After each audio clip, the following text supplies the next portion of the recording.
నాగబంధము అంటే చాలా శక్తివంతమైనటువంటి బంధం. అంటే పాము ఒక సర్పం వస్తుంది కాదు, సూర్య విజ్ఞానం అని ఒకటి ఉంటుంది, సూర్యకిరణ విజ్ఞానం. ఆయన ఆదిశేషుడు, అనంతమైనటువంటి శిరస్సులు కలిగిన వాడిని ఆదిశేషుడు అంటారు. ఆదికి పూర్వం ఉన్నవాడు ఆదిశేషుడు, ఆయన శయనిస్తూ ఉంటాడు. చివరికి ఏదైతే శేషం మిగులుతుందో ఆయన్ని ఆదిశేషుడు అంటాడు. అంటే ఈ నాగబంధానికి సూర్య విజ్ఞానానికి అద్భుతమైనటువంటి సంబంధం ఉంది. దాన్ని తెరవాలనుకున్నప్పుడు, దాన్ని సాధన చేయాలనుకున్నప్పుడు వేదంలో కొన్ని మంత్రాలు ఉంటాయి, దానిని మనం ధరించాలి. కవచంలా ధరించినప్పుడు మంత్రాలను కవచంగా ధరిస్తాం, అంగన్యాసం చేస్తాం.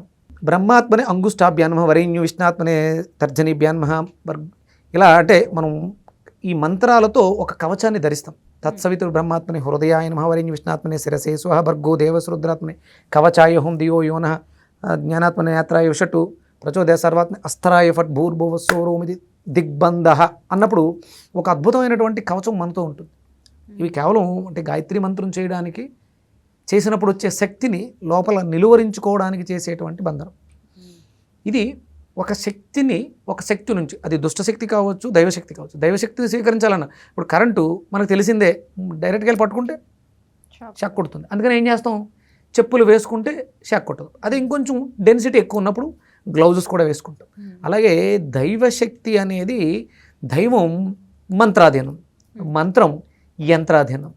ఆ యంత్రం తంత్రం ద్వారా నువ్వు సాధించవచ్చు.